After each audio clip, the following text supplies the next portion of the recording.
episode of Juni Taisen gave me something that I really wanted to see, which was the overall backstories of Dragon and Snake, two characters who have barely been showcased in the series at all. A lot of that having to do with the fact that the character of Snake was outright already dead in the first episode. We didn't even get to see this guy in action. He had been decapitated by the crazy psychopathic rabbit.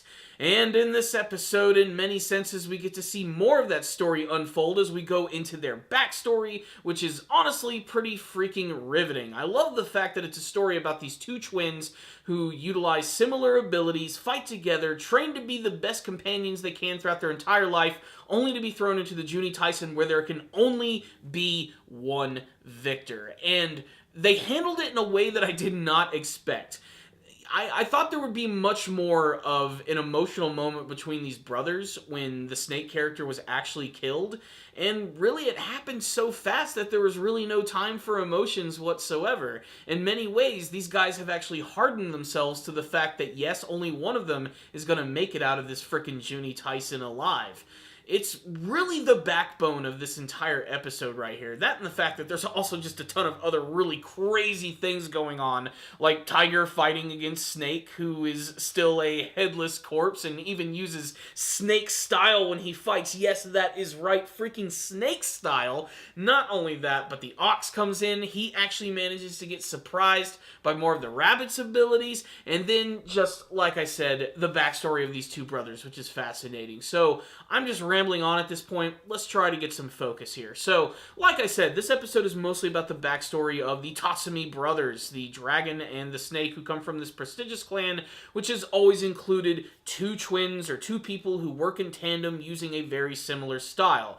I'm guessing right here that they utilize either flamethrowers, and I'm not really sure what the dragon uses, but considering his overall look and the actual look of the weird pack that he's wearing, I'm guessing that it might actually be something to do with ice, like an ice and fire thing, and I think that that would be really cool.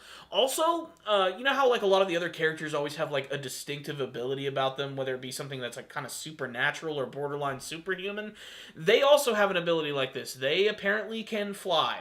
Dragon in particular, who uses it to effect a number of times in this episode during a flashback sequence when they were going up against some goons, and at the very end of the episode where you get to see him like just at the very like tip of the clouds looking over this entire city, which is, in my humble opinion, my favorite shot of the entire series. There was just something epic about watching this guy just sit up there, all no worries, completely carefree, just watching all of this incredible violence and massacre appearing before him, and he's just standing up there laughing. Not even, like, worried about the fact that his brother, who he's known his entire life and had such a close relationship, just died. It's horrifying, and it's beautiful at the same time. The overall look of that city at night with him sitting at the top of...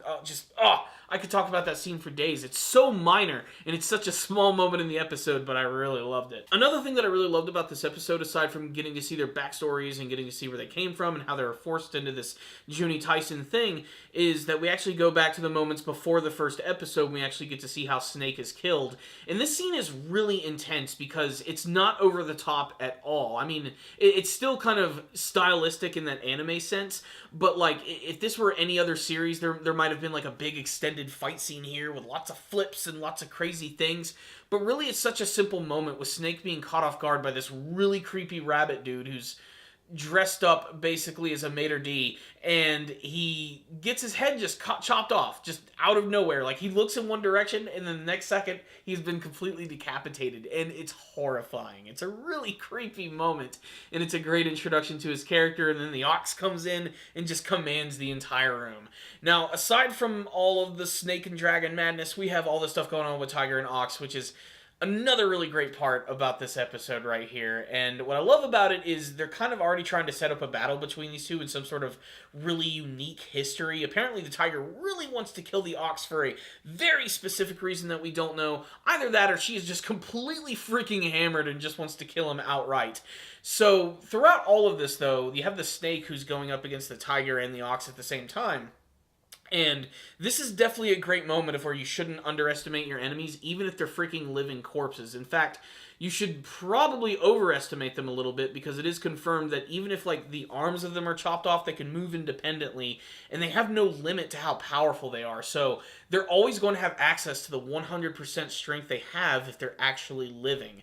That's really disturbing when you think about it. So like even when you cut off the limbs, they're just as dangerous. And both the ox and the tiger actually get caught off guard, where they're being choked out by the arms of the snake corpse warrior. It's so freaking insane, and just describing all of it out loud is just nuts. Also, for the ox to actually finally show like a weakness in the series is a big deal for this guy. He's definitely the most built-up character of the series in terms of what his overall abilities and strengths are. And to see him brought to his knees by a freaking, like, just, like, cut-off arm is honestly very freaking shocking. There's been a lot of surprises in Juni Taisen so far, but the biggest one that I've seen so far is that don't mess with Rabbit. He seems like the most unpredictable and scary character, and the fact that he can control corpses, it makes him all the more nutty. I always imagined when I saw him for the first time that this character is basically the face and the mascot of the series. In every single episode, it continues to prove my point. So, what's the rundown on this episode of Juni Taisen? I'm sure there's a lot of details I missed, but this episode was nuts. I do love that every single character is getting a backstory proper. It's really important for us to actually care about them as individuals, and they all seem to have a very tragic or very strange backstory. Almost none of them have any sort of like happiness to it, aside from Sharyu, and well, she's dead, and even she had a pretty dark past with some of the things that she's actually witnessed. But the relationship between these two brothers was very interesting, to say the least. I would have liked more time with them, but I do appreciate what we got. Basically, they're just really awesome assassins who come from some crazy martial arts weird ninja school. I'm not really sure how it works, and then somehow flamethrowers get involved. It's really freaking strange. If you're willing to accept the absurdity of the entire series, it's pretty awesome. That and that the overall relationship between them was very interesting. Like, it wasn't like the typical type of twins that you ever see. In fact, throughout the entire episode, especially in the flashback sequences, they almost make it seem as if the dragon did not care for his brother at all, and almost sort of resented him in many ways, where he had to save him from sticky situations, or he's constantly having to look up for him, or the fact that he dies almost immediately in the Juni Taisen. When his brother dies, he nary sheds a tear. He doesn't do anything. There isn't time for that.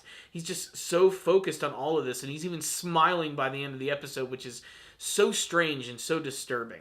That's definitely one of the best things about Juni Taisen, though, so far, is that it's just this beautiful, violent piece of artwork. It's not violent for violence sake, but it certainly has a lot of style, and it's one of the craziest shows that I've ever seen.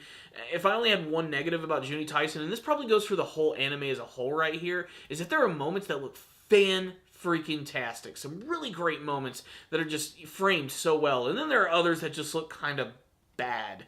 They pop up in every single episode, but luckily they don't dominate the experience and take away from the fun of this series, which is why I'm going to give this episode another 4 out of 5. Great backstory for these characters. I appreciated seeing the moments before the first episode, and I can't wait to see how Tiger and Ox are going to get out of this situation. And is Rabbit just going to kill everybody? Who the heck knows? 4 out of 5 for me. Check it out, guys. If any of you did watch it, make sure to tell me your thoughts in the comments section below. Tell me what you thought about the episode, if you liked it, if you didn't like it, did you have any favorite scenes? What did you think of the backstories of the snake and the dragon? And what do you want to see from the rest of the series? And who do you think is going to win the Juni Taisen? Thank you guys for watching. Make sure to subscribe to the channel. And, of course, like the video. I'll see you guys next time.